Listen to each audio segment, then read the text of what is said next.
Yes. Oh, because I'm saying. They'll drive from there to there for practice, or over to the, they do. Unfortunately, I put out an email to the coaches. They do, our kids do.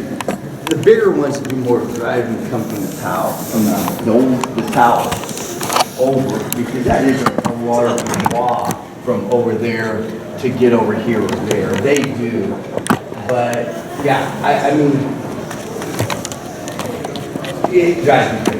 Well, this is wrong time Why of day, does too. everybody Well, that's what I'm do Yeah, that? I mean, there are 4 cars ahead of me and 3 more coming in, and I said, I'm not gonna. You could have parked in. Hey, Brian, how you You doing? could Good, how are you? have parked in the police, oh, I need those extra ones. You could have parked in the police and seen what happened from there. Yeah, thank you, I understand that's, you don't have your car, you slash your tires. No, they don't do that.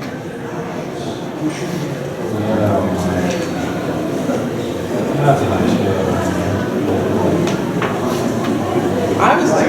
I know you got a copy of that, but I thought I'd better bring it to you. Yeah, I saw right away, this is gonna be way too busy, the community cars ahead of me. There's a student house in Park Street, so anything there was just gonna walk to, but I gotta be able to find something closer than that, nothing else on parking. Because Heather's a little very friendly. So I get it.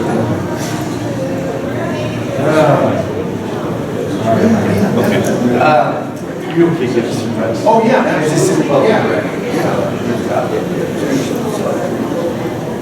Oh, let me grab the door.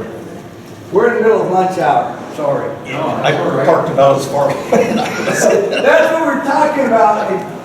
I told Dr. Martin that, hey, that's the good problem to have at a college or university when you have to walk further to somewhere else, so, okay? I would agree with that. That's the best part of it, so. Well, I think we're at the We're at appointed 12. hour. It is noon. We were going to convene this objection panel at noon.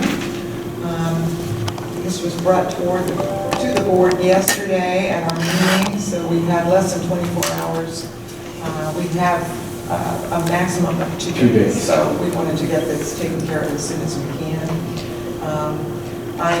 According to code, I understand the objection panel must include the chair of the board, which is Mika Thornbeck, the secretary of the board, which is Aaron McKee, sorry, who is at the end of the table, and then one other person from the board who is not in the area B, in which there is an objection raised, and that is Dr. Marshall.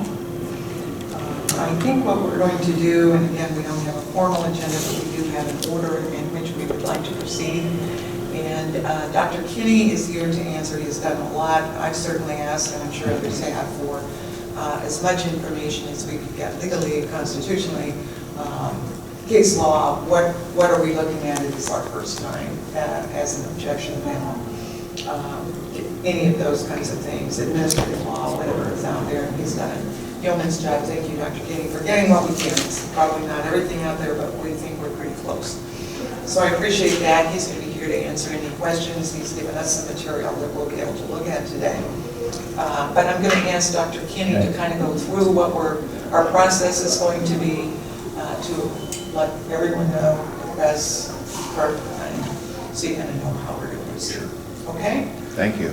Okay, so again, this was new to me. It is definitely a 24-hour whirlwind. We had two days, so I do appreciate you got everybody here today. I know it was short notice this morning, but I was getting more out of the Secretary of State and everything was flying through. Honestly, I have until 8:30 tomorrow morning, but I know some of us work and we have things going on, so I do appreciate you got me all coming for that. So I have talked with the Secretary of State. The process itself is that Mr. Holder will be able to make a statement, then Mr. Madison as a candidate can make a statement. At that time, there will be some discussion or questions that would come from the panel itself. And then I think limit those in time, and then any formal statements after that, then the panel is going to deliberate, and panel will come out of that. So what I have received from the Secretary of State is I asked in regards to what I've been able to read that Mr. Holder had provided to me at 8:30 yesterday, approximately 8:30 yesterday morning. asking some questions to the state. Honestly, there is a lot of opinions in the law in regards to it, but it's never really dealt with the board of directors of a community college. But from what I've been able to receive, most panels are done at the state and federal level, but previous panels of the state, the auditor of the state, the attorney general, and the secretary of state have found that the status governing nomination procedures should be liberally construed to the benefit of the electors in order to provide very lawful opportunity for electors to express their preference at the ballot box. This comes out in a matter of the objection in the nomination petition with Paul W. Johnson, findings of fact, conclusion of law, decision in order, page 9, 2004. See also in that same, see also in the matter of the nomination petition of Ralph Nader and Peter Kamemo, I believe is how it's pronounced, findings of fact, conclusions of law, decisions in order, page 12, 204, in our view that the status governing nomination papers should be liberally construed.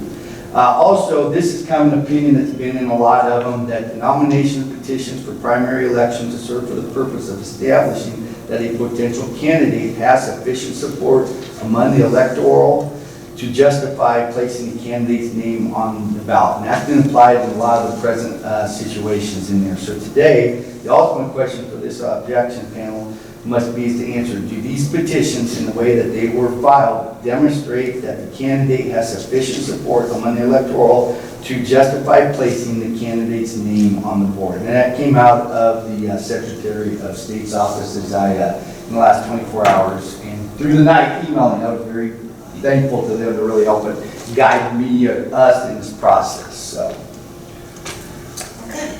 Let me see your little agenda. Oh, I'm sorry. So. Handwritten agenda. Yeah, I did a handwritten agenda. Thank you. We are going to proceed now. We'd like you to maybe take no more than 5 minutes to make your statement. Sure. Each of you. Again, we will then have any discussion we may have, or primarily for Dr. Kinney for additional information, any questions we'd like to have directly for you. Then we would like to give you a final 1 minute. We need to get this 1 minute if you'd like to have any closing remarks, and then we will deliberate and make our decision. Okay. So right now I'm asking you to go first, sir. Sure. With maybe 5 minutes of what you would like to. Okay, well, I'll keep it short. My name is Brian Jack Holder. I'm a graduate of Iowa Western in 1993, and I've run for this office 4 years ago, and I've run for the U.S. House 4 times and Iowa State House twice. So I've learned a lot about election law in the last 7 years just by running for office. But I've got 5 quick points to make. You know, the elections office that we pay money to as taxpayers should be the ones that check and validate nomination petitions and signatures.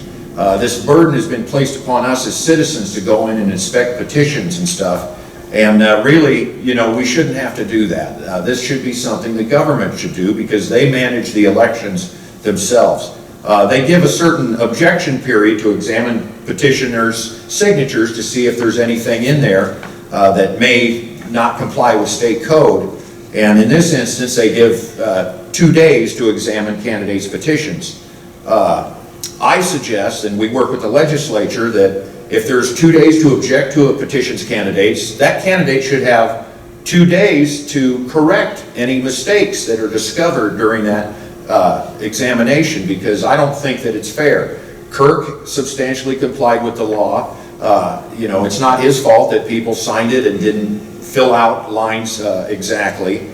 My second point is that it's the 21st century. You know, we can earn our degree online. We can take classes online. We should be able to nominate candidates online. And the government has databases to know whether this person is eligible to vote, whether they have any restrictions in terms of a felony conviction where if you can't vote, you can't nominate candidates. So we should embrace our technology we have. 3, I think just by running for office, and this one in particular in this case, we should have smaller districts. You know, state law allows reducing the number of seats of a community college board to 5 members. I think the state legislature should change it to allow the expansion to 11 or 13 or some number. You know, this district that Kirk represents, there's 20,000 constituents in it, in the merged area, and I think in the director district, and each director district for Iowa Western is similarly about 20,000 people, and that's a lot of people to make decisions for and a lot of constituents to reach out to, and so it's a challenging job. Fourth, you know, I would ask the legislature to examine possibly coming up with some kind of compensation for community college board directors, because I've looked at the code. There is so much that you guys have to know in terms of knowledge, so much studying, and I think you should be compensated for that representation. And my final point is to add that I think on the ballot, Iowa Western Community College Board of Trustees should be added to the ballot and the office that we're seeking. Right now in Pot County, it just says merged area XIII. And there's some of us, maybe some of the younger folks don't even know Roman numerals. And in our election 4 years ago, Kirk received over 200 votes and I received about 100. But there were, I think, 70 or 80 people that took a ballot and didn't mark it for either one of us or write anybody in. And I think part of that is the confusion is they didn't know what merged area 13 was. But I think if it said Iowa Western Community College Board of Trustees, and a lot of the other community college districts in Iowa, when they have the election, on the ballot it says the community college. It'll say Ellsworth Community College or North Iowa Area Community College Board of Trustees, and I think that would help. So now, as the person that objected, I have the right, I claim the right, and I assert it now to withdraw my objection. So that has happened up at the state level. And when the objector withdraws their objection, it means that there's no longer a case or controversy for the objection panel to vote on. So as far as I'm concerned, and as far as my interpretation of the law and the Secretary of State's directives, there's really nothing for you to vote on to determine whether removal is in order or not. So and I want Kirk on the ballot, and I want him to win.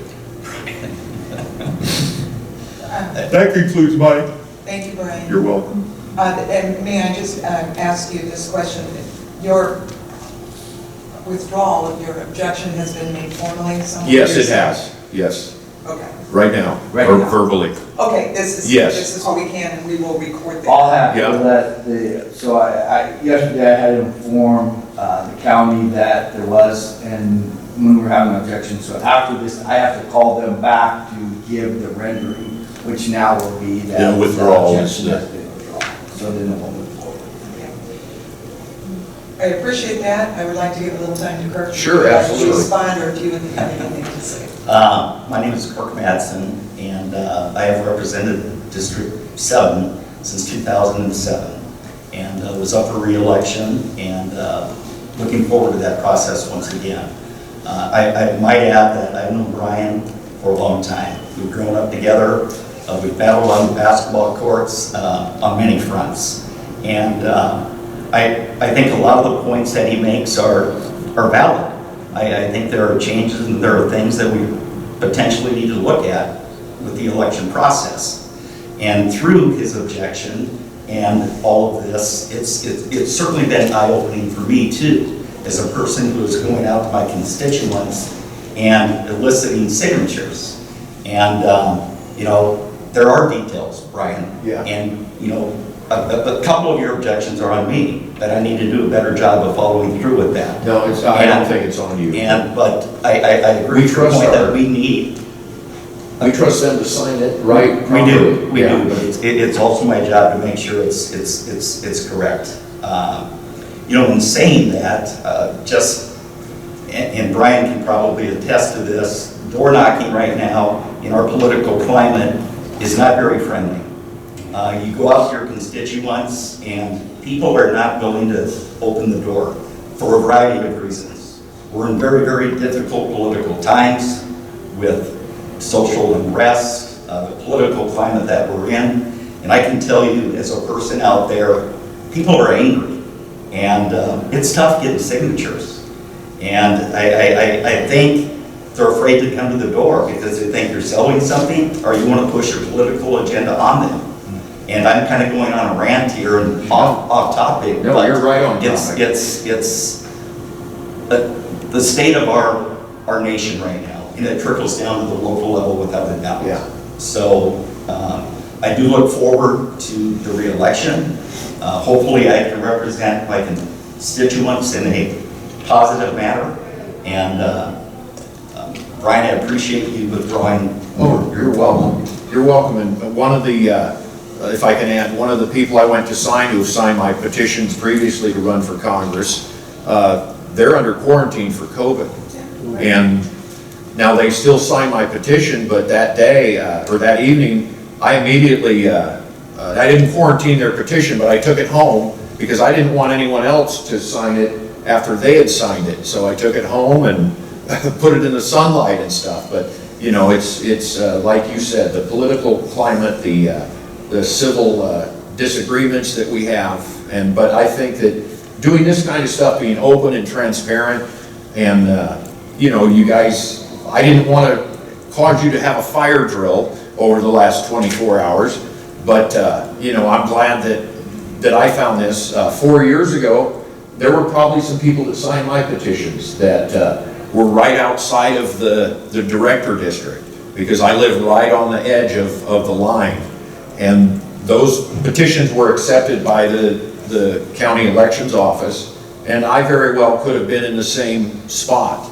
But, you know, allowing, if the government would double check things and allow us a time to correct it, to add a few, I would have signed Kirk's petition, and I'm sure he would have signed mine if I was a few short. So I think there's ways that we can all work together to improve this process, so. Thank you. Thank you. Thank you.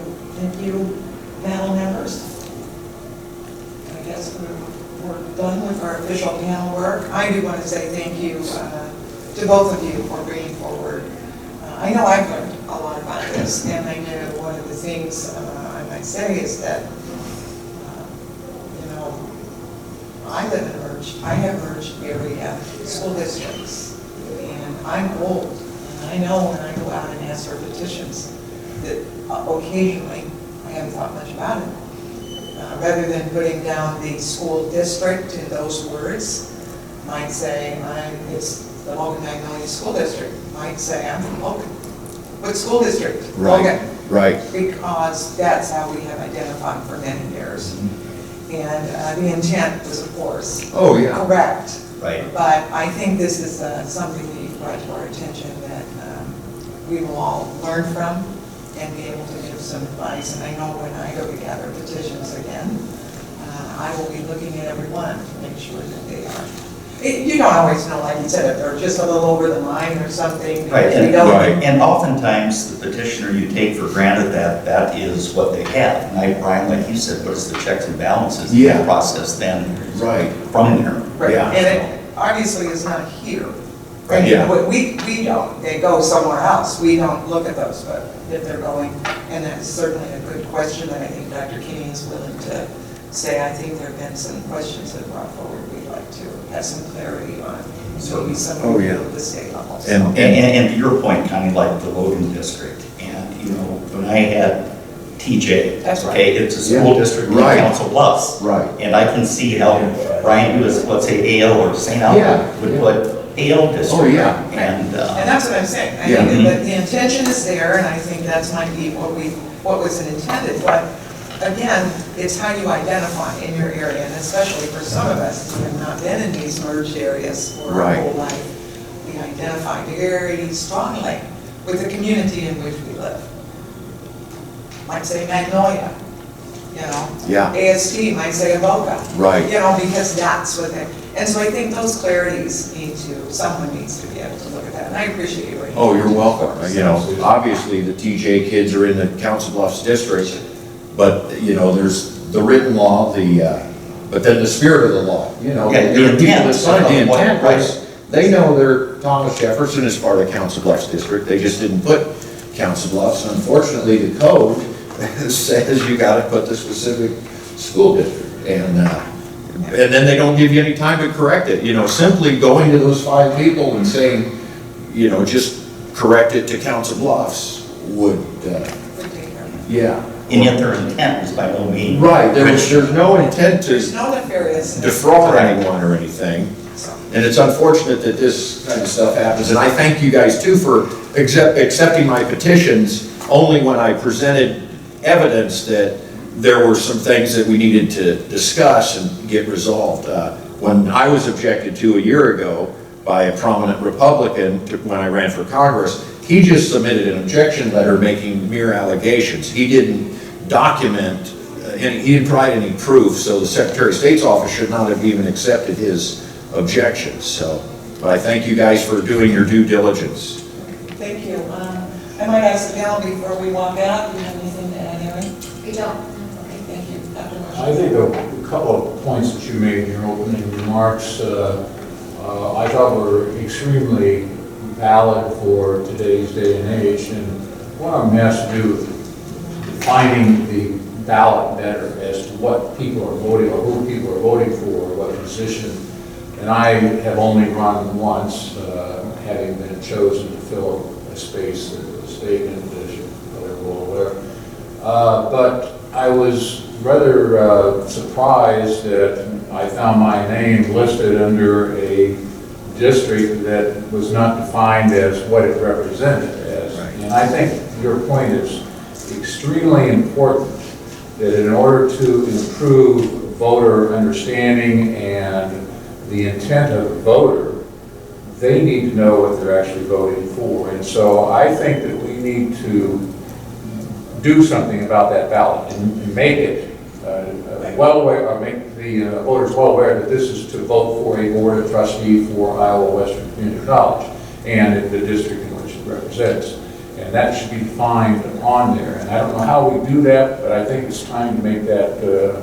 We're already looking into that. I'll be honest, I'm already looking into some of this. We had a great conversation yesterday morning when he brought the objection into me. And I've asked Aaron, I think we send it in as Iowa Western, not merged area. Why does it get to merged area? Now, I think some of that's going to be back is how we filed in 1966. So I think there's some things that we can do. So today, I'm going to ask the question, is on the ballot, can it say Board of Directors of Iowa Western Community College? But who makes up the language of the ballot? It's, I think, where we need to start. That would be the county elections office. All right, the elections office, which is a group of people that are The county, the elected county auditor. So the auditor is the one individual that approves the ballot. Yeah, that approves the ballot. So they would have to change it based on their committee's recommendations. Would that be? They may have unilateral discretion to. It's not state mandated as far as the term. Well, that's a legal question. I'd recommend contacting Secretary of State Paul Pate, and he's got a legal counsel, Molly Wyden, that's very good. She's been giving us some advice. Yeah, so I've dealt with Well, Molly. I think we need to take action on that ASAP. I'll work on that For one this today when I upcoming call. election, quite honestly. Yeah, because I think that's part of the problem with some of the undervote, is people just not understanding what office they're voting for, so they just decide not to vote at all for that office. But they may have voted for school board because they know which school district it is in. And the other, just to make a comment regarding your proposal of having this be a paid position, I would be against that. And the reason I would is, this is kind of like a community effort that a person would volunteer their time and interest for, because of how important it is, with no financial gain one way or the other. Unfortunately, we all know a few people that run for offices based on the remuneration, which sometimes clouds their issues and makes it a little bit dubious as to why they're actually there other than just the money. I have facts, and I'm not going to speak for names because I don't have any, but the intent might be there. And if we are not compensated other than just the thank yous that we do get and the appreciation we get from seeing such a successful organization, I think is plenty. And I would really like to see this remain as a Oh, sure. board that does not get compensated. Well, it is a nonpartisan position, right? Yes. But some of us may see that when a former Speaker of the Iowa House and a prominent Republican is a member of the board, it's tough to say that it's nonpartisan. I'm not saying that you bring that into this office, but to totally discount the fact that to claim it's nonpartisan, like the city elections are nonpartisan in Iowa, but we all pretty much know who's with this party or that party. Well, I agree with you. I don't think that we can avoid that. Everybody has their own opinion. And, Yeah.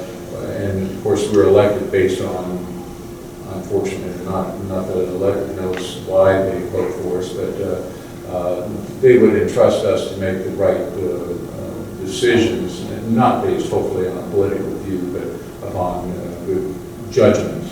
And so I think in our community, just like for a lot of the city offices and county offices, a lot of that is bipartisan or non-political. And I think that's good. In our area, we're kind of lucky to have that. Yeah. But I think people should be of independent mind and not be swayed so much by that many.